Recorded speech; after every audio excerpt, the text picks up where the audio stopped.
Olá pessoal, tudo bem? Nós podemos e devemos analisar as pandemias como um fenômeno geográfico, pois possuem escala geográfica global, escala geográfica local e nós podemos fazer o raciocínio fundamental e conectar diversos assuntos. Então, aqui temos uma aula dica sobre como que pode ser abordado, temos aqui algumas questões que já foram aplicadas, aí você perceberá que, na verdade, o tema é muito simples e as formas como ele costuma ser cobrado nas provas não assustam. Então, enquanto professor de geografia, por exemplo, né, você tem que fazer algumas associações do tipo: a geopolítica por trás de todo o impacto da questão ligada à vacina e os impactos econômicos. Então, é importante você conseguir conectar notícias como essa: a indústria de alimentos vê preços pressionados com demanda externa e custos altos. Então, por exemplo, essa demanda externa refere-se à demanda principalmente, né, capitaneada pelos países emergentes. Então, estamos falando da Ásia, principalmente, China e Índia. E quando começou, né, a pandemia em 2020, nós temos uma queda geral dos preços, porque houve uma paralisação por algumas semanas da economia mundial, seguida já de um aumento muito grande da demanda. E aí a China, né, comprou toda, né, a produção de commodities dos países emergentes, e isso em 2020, né, a China aumentou aí a compra das commodities produzidas pelo Brasil, e isso, né, gerou algumas polêmicas, algumas pessoas associaram, porque o vírus foi criado em laboratório para que a China controle a geopolítica mundial. Então veja só, do ponto de vista estritamente estratégico e geopolítico, isso está dentro do rol das possibilidades que devem ser cogitadas, tá? Inclusive elas são estudadas, tá? Pelos setores especializados na área, porque inclusive é averiguado, né, se realmente pode ter sido proposital ou não, enfim.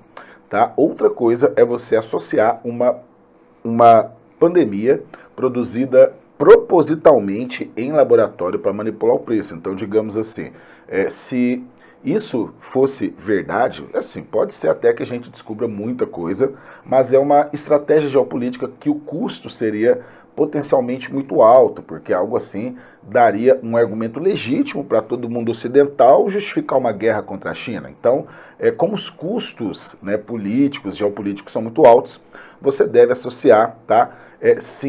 Você deve associar simplesmente aí com o surgimento, né, como ocorre normalmente na natureza, sem vincular, né, algum ator específico ao fenômeno. Então, sim, são estudados, tá, laboratórios chineses para verificar essa hipótese que ela foi pouco averiguada. Então, ela está sendo, tá? Então, dá margem? Claro que dá. Ao ponto que já caíram em alguns concursos questões comparando a briga, né, pela frente tecnológica na produção da vacina com a Guerra Fria, tá? Então nós temos aí alguns elementos. Já pegou? Conectou aí a queda dos preços e a compra das commodities pela China, demanda dos emergentes. Então, associado a um câmbio, né, desvalorizado do real, um câmbio muito valorizado do dólar, nós temos um impacto que é o quê? Toda a produção brasileira, ela passou a ser exportada prioritariamente, porque olha o que aconteceu com o preço da carne, olha o que aconteceu com o preço do arroz. Então, existem fatores inflacionários que são pressionados externamente, né? Essa demanda internacional está consumindo os produtos, lei da oferta e da procura. Você vai exportar tudo que é produzido, vai ofertar menos produtos para o mercado interno e isso encarece os preços. E aí vira um ciclo vicioso, porque muitos preços, né, de muitos produtos dependem de insumos importados que também, né, aumentam diante do aumento internacional do dólar, do petróleo, que nos últimos 2 anos aumentou 400%, e isso, né, são fatores que se encadeiam, né, e têm consequências econômicas muito expressivas. Então, olha só, qual que é a razão dessa demanda externa emergentes, especialmente China e Índia? Agora, uma das razões do aumento das exportações é o real desvalorizado.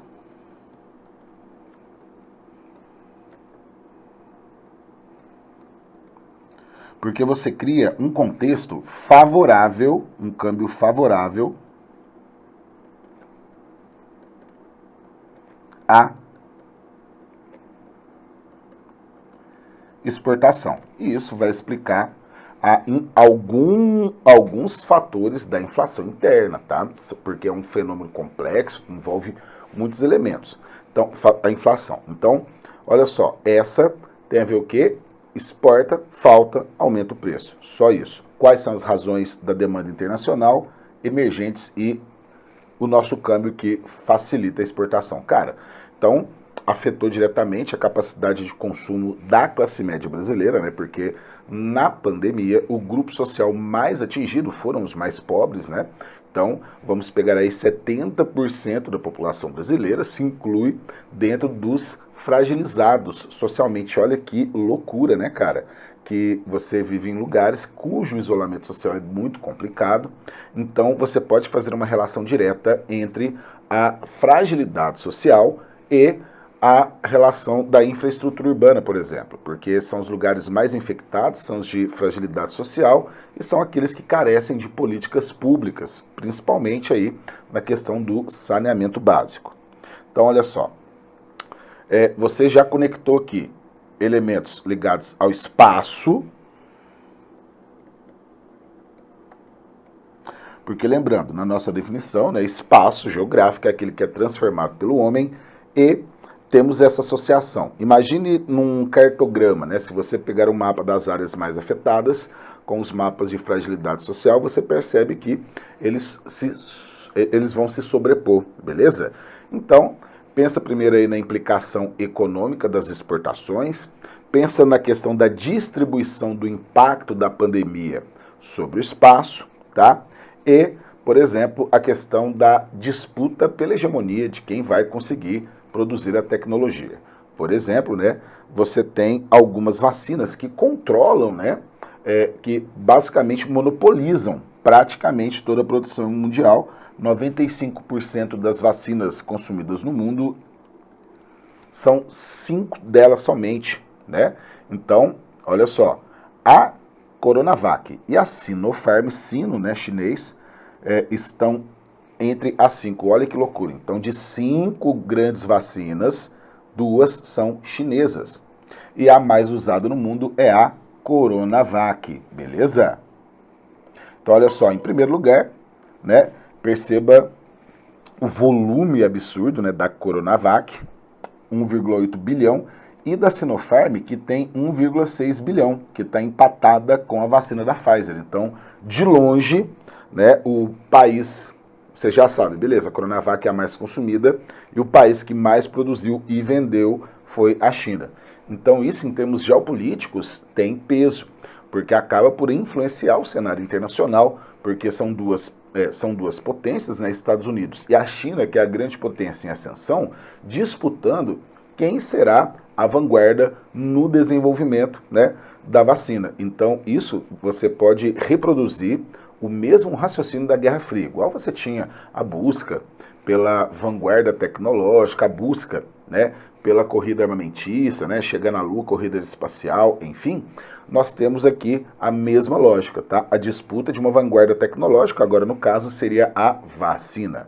E aí nós já temos um assunto que devemos abordar, né, com a expressão Guerra Fria 2.0.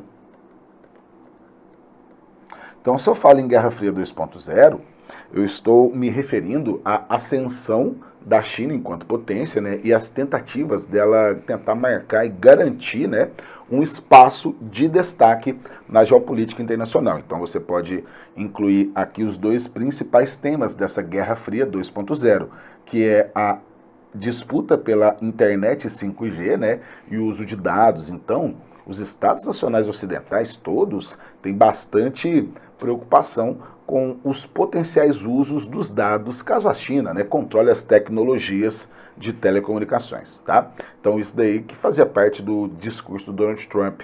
Só que perceba, o Google e o Facebook, eles fazem isso dentro de uma democracia e nós sabemos hoje que o Estado norte-americano, ele utilizou em diversas circunstâncias dados do Google, do Facebook, enfim, né?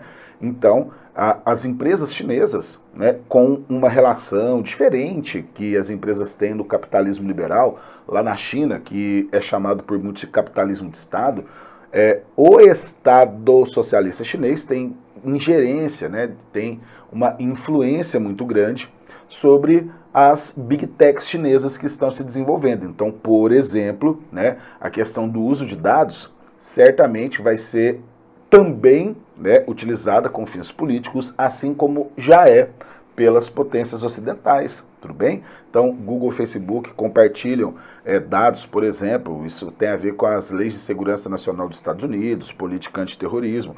Então, o Donald Trump falou que a China usará os dados, né, dos usuários que usarem a internet 5G, até aí não é um raciocínio muito fora não, está perfeitamente condizente com a preocupação geopolítica dos países, né? Dominar a vanguarda tecnológica e proteger-se antes de qualquer coisa.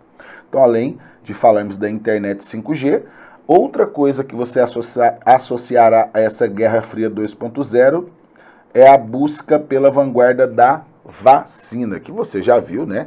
Que aqui a China, em termos geopolíticos, demonstrou muito valor. Você pode fazer uma conexão, lembrando, né? É o raciocínio fundamental da geografia, pensar os fenômenos, né? E conectá-los. Por exemplo, pode pensar uma pandemia associada ao surgimento de zoonoses, tá? Normalmente você encontra questões que podem associar zoonoses à urbanização e ao processo de desmatamento. Por exemplo, ao longo da história, pensa na Amazônia, né? Você tem lá o ciclo da borracha no início do século XX, né? Que em 1913 incorporamos o Acre pelo Tratado de Petrópolis. Teve um baita surto de malária.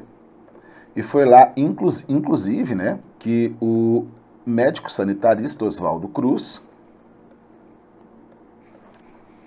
foi desenvolver um trabalho, tá, para tentar combater a malária.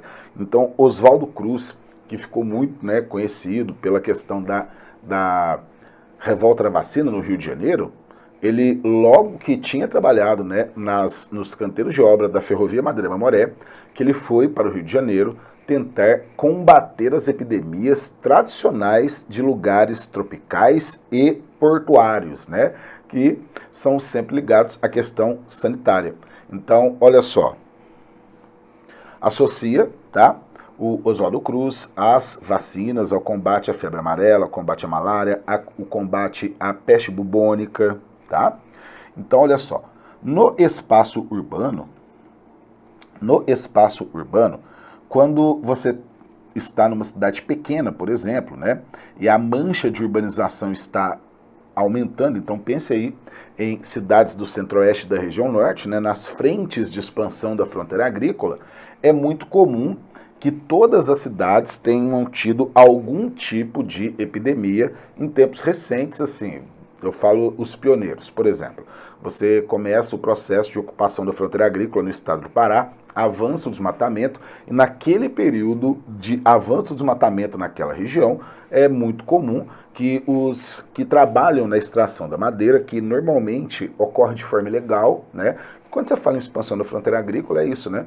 Você tem a extração ilegal da madeira, mais os rebanhos de gado que se expandem com grilagem de terras. E as lavouras de grãos, seja soja, que é o principal produto, né? E o milho, num processo de ocupação ilegal, que pressiona as terras indígenas. Isso aí tá um tema bem legal de ser cobrado nas provas, né? Porque aí envolve também a expansão de garimpo ilegal sobre essas terras indígenas, o desmatamento de unidades de conservação, mas, enfim, a conexão que eu quero pensa nessas cidades menores, né, que têm se expandido no centro-oeste, todas, a partir do momento que desmatam as áreas de expansão das cidades, você tem na sequência normalmente algum tipo de epidemia. Cara, por exemplo, tem lugares lá no Pará que todo mundo tem marca de malária no rosto, sabe? Assim, porque os pioneiros que vão para lá na década de 70, estimulados pelos projetos de ocupação, né, que eram feitos pelo Estado brasileiro. Aí você tinha um monte, Polo Amazônia, Polo Noroeste, né, que eles davam verbas e estimulavam a colonização. Eles queriam criar polos agrominerais. Aí tinha um programa de integração nacional, né, de construir rodovias. E aí esse montão de obra sobre o Centro-Oeste e na região norte, né, nos estados da Amazônia Legal. Lembrando que a Amazônia Legal são os 7 estados da região norte, mais o território do Mato Grosso no Centro-Oeste, mais um trecho do território de Goiás no Centro-Oeste, mais a maior parte do território do Maranhão. Pensa aí nos estados da Amazônia Legal, todos eles, né, têm esse histórico aí de muitas obras durante a década de 70 até o início dos anos 2000, e em todos, né, você encontra aí com os povoadores, os pioneiros, essas histórias de toda geração passou por 2 ou 3, né, epidemias de malária, por exemplo, tá bem? Então você associa aí as zoonoses com a proliferação de epidemias, beleza? E aqui você já conectou com o tema urbanização e como relacioná-lo com o desmatamento. Então, o melhor raciocínio geográfico aqui é para você pensar o uso do espaço, né? Então, pensa que sempre que há um desmatamento, você retira o habitat do vetor que vai, né? Os insetos vão proliferar e, por isso, mais zoonoses, beleza? Agora, se você já consegue conectar isso, é só fechar o raciocínio, como esse processo é mais rápido na globalização, tá? Então você pode encontrar as comparações de epidemias, né, como eu falei para vocês, essas que aconteceram nas grandes obras durante os programas de desenvolvimento na década de 70, durante o ciclo da borracha, por aí vai, e uma que sempre pode ser comparada é a epidemia de gripe espanhola. Perceba aí que no começo do século XX já tem essa questão da malária na Amazônia, a revolta da vacina no Rio de Janeiro e a gripe espanhola. O que matou mais na guerra? Foi a gripe espanhola, tá? De longe foi o que mais matou. Igual na Guerra do Paraguai, o que mais matou foi a epidemia de cólera, malária. Olha para você ver. O papel das epidemias, tá? Inclusive nas guerras, tá? Como eu mencionei, a quantidade de mortos na guerra por doenças, né, são sempre fatores decisivos em guerras, em jogos militares. Por exemplo, a peste negra que aconteceu no final da Idade Média, no século XIV, ela teve início com uma guerra que os europeus cruzados tentaram fazer na China, e aí eles tinham um reino, né, tinha uma base militar europeia lá, enfim, e os caras jogaram um corpo com peste negra.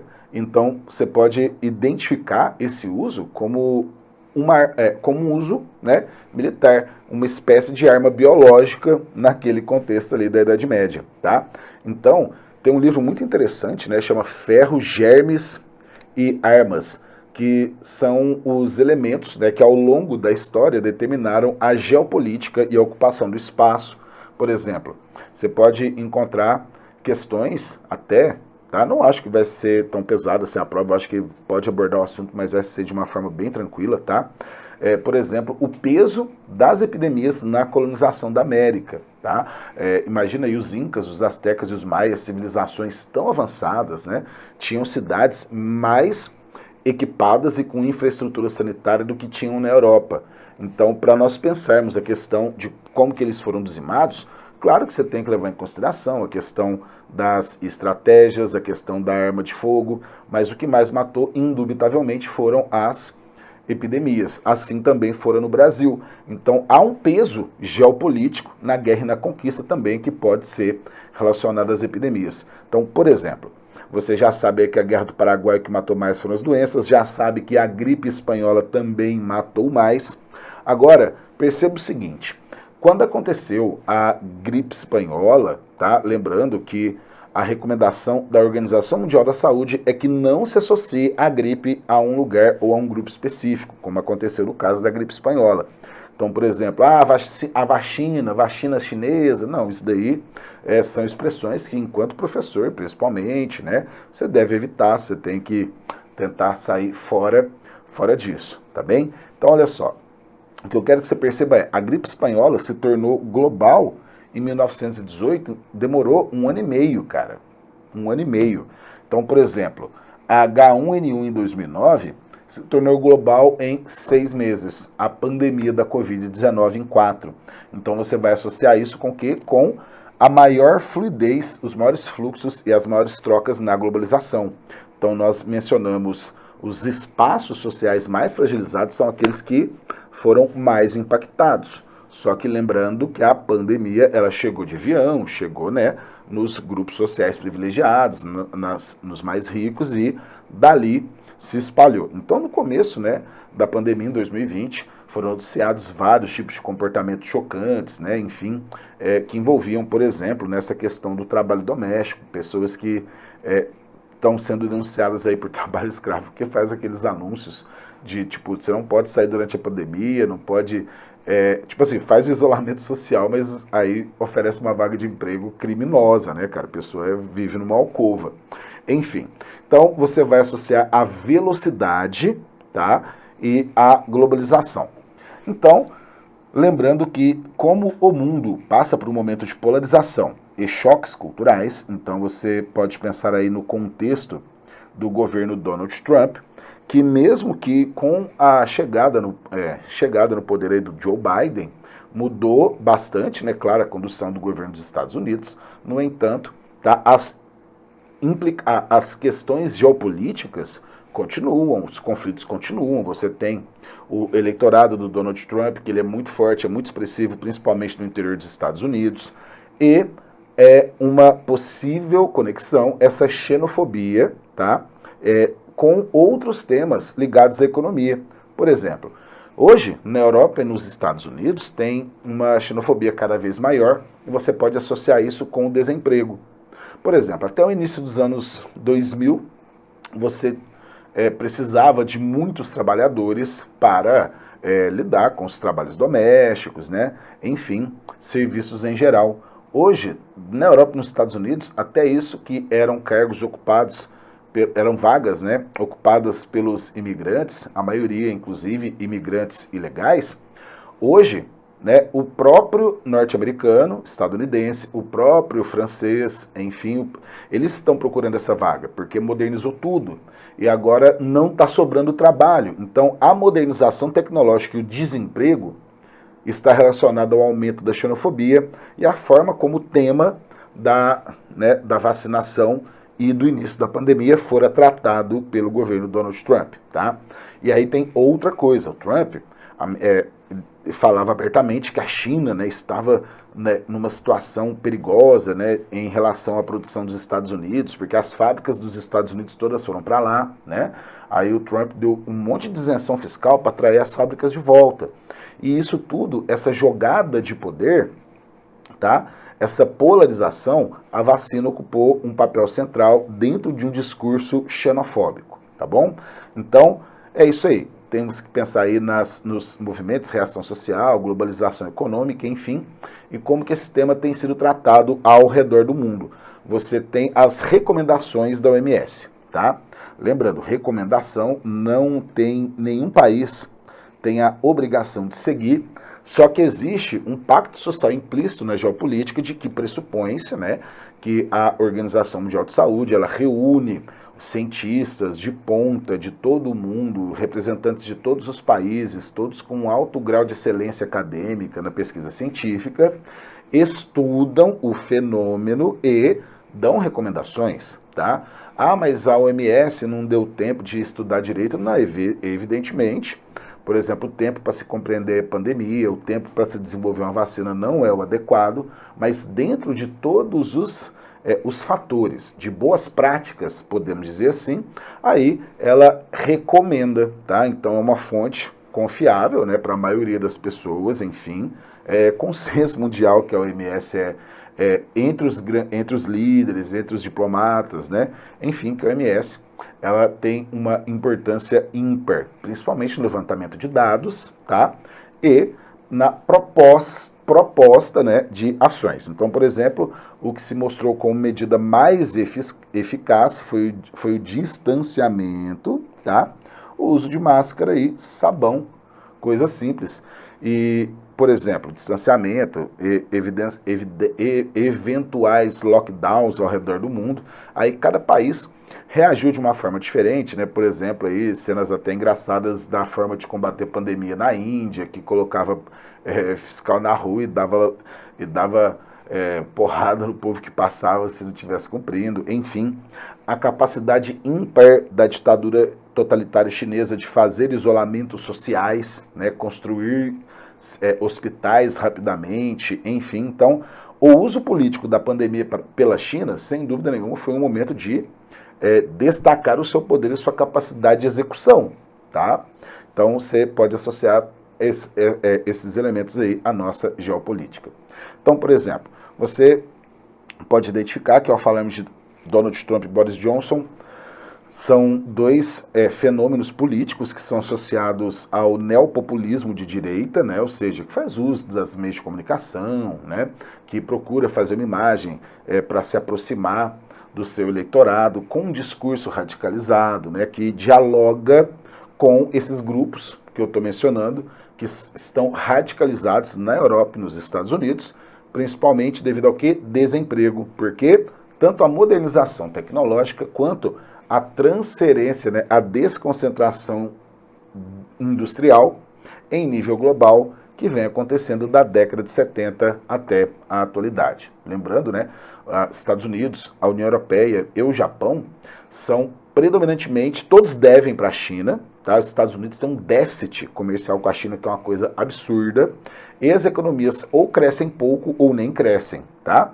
Então, olha só, Donald Trump e Boris Johnson destacam-se como os líderes que inicialmente reagiram de forma xenofóbica contra a vacina, porém, tanto o Donald Trump quanto o Boris Johnson se pronunciaram, né, favoráveis ao uso da vacina, destacando que aqueles que foram vacinados tiveram uma recuperação mais rápida, né, e os sintomas, né, dos infectados tiveram menor efeito.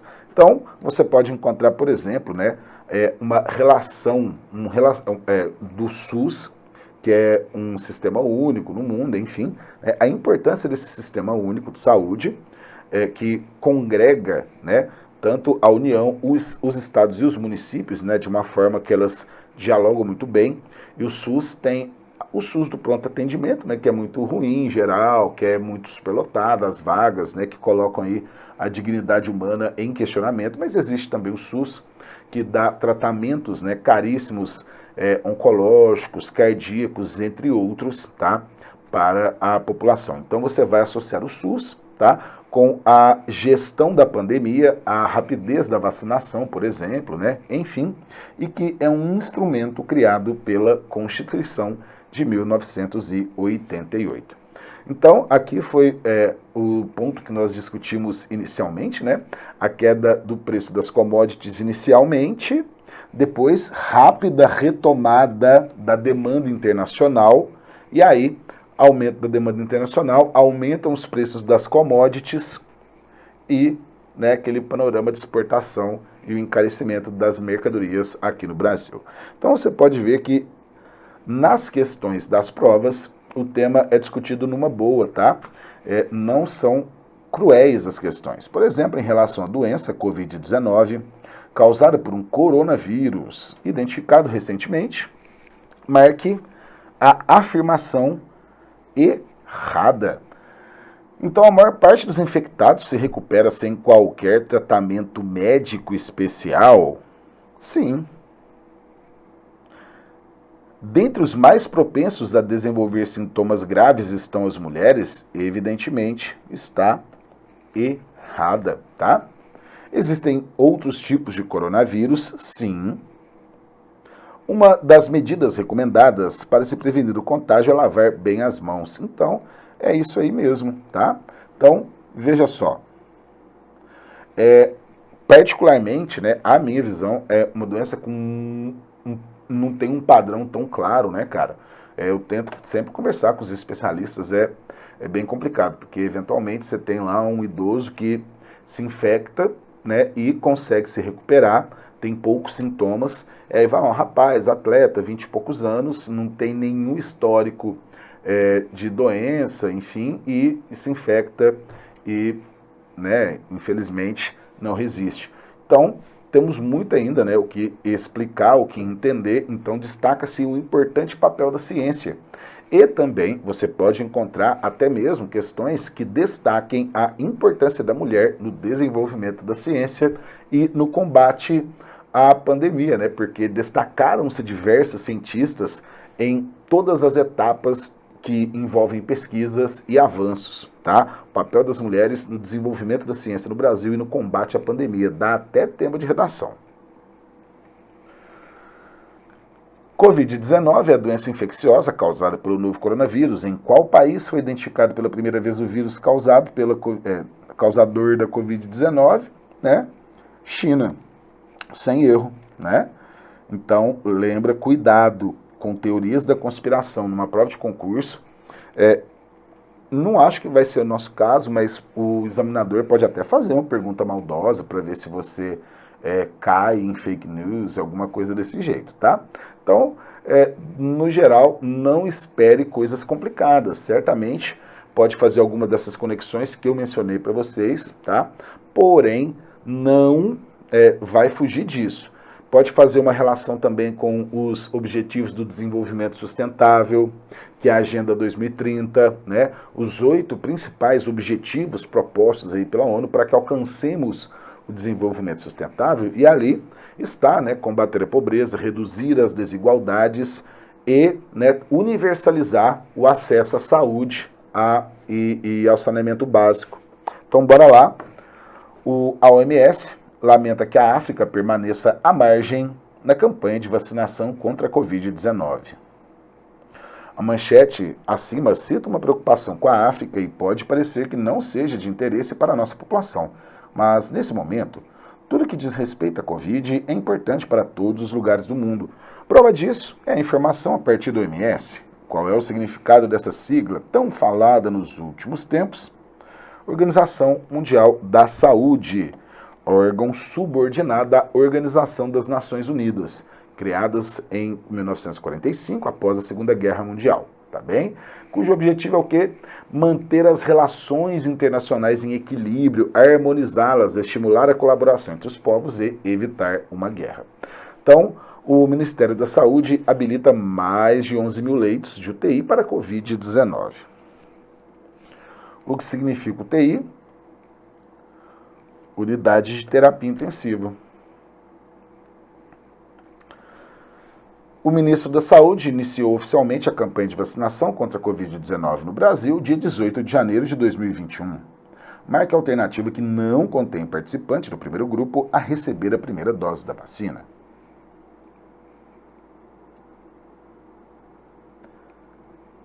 Não contém participante do primeiro grupo. É só pensar no grupo prioritário. Percebe? Não tem erro, né? A pandemia, enquanto fenômeno geográfico, pode ser abordada desta forma também, que são, né, propostas muito simples que têm caído. Marque a alternativa que não contém vacina contra a Covid-19. Pfizer Biotech tem, Butantan Coronavac sim, agora não tem EMS, Brazilian, não, mano. Então, 6, alternativa C. Questão número 7. Auxiliar de Serviços Gerais. A enfermeira encara o monstro corona no grafite vindo da Rússia. Em relação ao coronavírus, está errado o que se afirma em: são sintomas comuns, febre, tosse seca e cansaço? Sim. A transmissão acontece de uma pessoa doente para outra ou por contato próximo, sendo por um dos meios como gotículas de saliva. Exatamente. Então, acho que não vai falar do Omicron na prova, mas, por exemplo, se falar a questão dela ser muito mais contagiosa, né, devido aí às gotículas se espalharem e, enfim, ter uma capacidade de contaminação muito maior. Enfim, sintetizando é isso, né? Então, a vacina Coronavac, desenvolvida pelo laboratório chinês Sinovac, É a primeira vacina disponível para a população mundial? Não, aí foram as vacinas europeias, destaque para a Pfizer.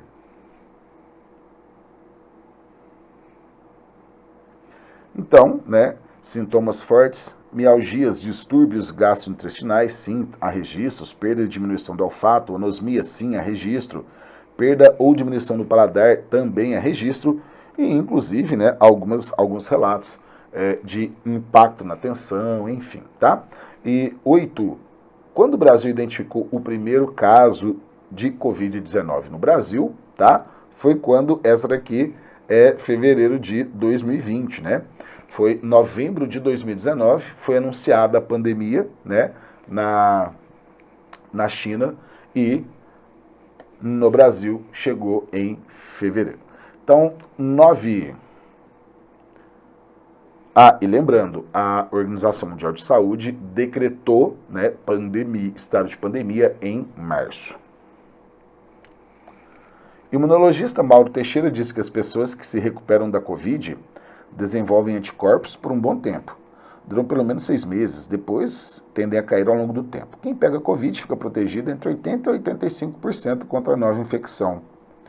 Segundo o epidemiologista José Geraldo Ribeiro, ainda não se sabe por quanto tempo as pessoas que tiveram Covid desenvolvem imunidade.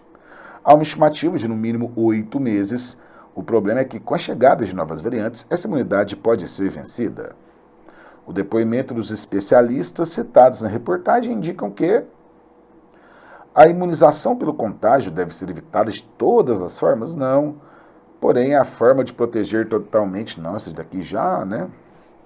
Identificamos problemas. Letra B, a vacinação contra a Covid-19 deve ser realizada inclusive nas pessoas que já foram contaminadas e se recuperaram? Sim, né? Porque é possível se reinfectar e mesmo que você não apresente sintomas, você pode ser um vetor que espalha a doença. Então, olha só, vamos lá, nossa questão de número 10. Opa! Voltou. A nossa questão 10. Os coronavírus são de uma grande família de vírus comuns em muitas espécies diferentes de animais, incluindo camelos, gatos e morcegos. Pessoal, está correta. Inclusive, tem alguns especialistas mencionando que caso ocorra uma nova variante de coronavírus muito poderosa, talvez o principal vetor sejam os camelos. Olha que loucura. 2. Recentemente, né, em dezembro de 2019, houve a transmissão de um novo coronavírus que foi identificado em Wuhan, na China, e causou a Covid-19, sendo em seguida disseminado e transmitido de pessoa a pessoa. Ok. A Covid-19 é uma doença causada pelo coronavírus, denominado SARS-CoV-2, que apresenta um espectro clínico, variando de infecções assintomáticas a quadros graves. De acordo com a OMS, a maioria, cerca de 80% dos pacientes com Covid, requer atendimento hospitalar. Não. Inclusive, acabamos de fazer, né, agora mesmo, uma proposição que mencionava isso, né, uma questão que mencionava isso. As máscaras de tecido não são equipamentos de proteção individual, mas podem funcionar como uma barreira física, em especial contra a saída de gotículas potencialmente contaminadas. Está a 4 correta, portanto, a alternativa B, 1, 2 e 4. Na questão número 11, sobre a Covid-19, leio o trecho a seguir. O período se refere ao tempo entre a infecção do ser humano e início dos sintomas. É o período de incubação. Só tem uma aqui falando de incubação, então é a letra A. Então, pessoal, é isso aí, tá? Ficamos por aqui. Agradeço muito a sua atenção e lembrando, qualquer dúvida, eu estou à sua disposição. Você pode falar comigo pelo Fórum de Dúvidas no Estratégia Concursos ou também entrar em contato através do Instagram, @Professor Sérgio Henrique. Então é isso aí, cara amigo concurseiro, espero que faça uma excelente prova. Muito obrigado pela confiança no nosso trabalho. Estou aqui para ficar contigo aí até os momentos decisivos. Então, um grande abraço, bons estudos e foco no sucesso.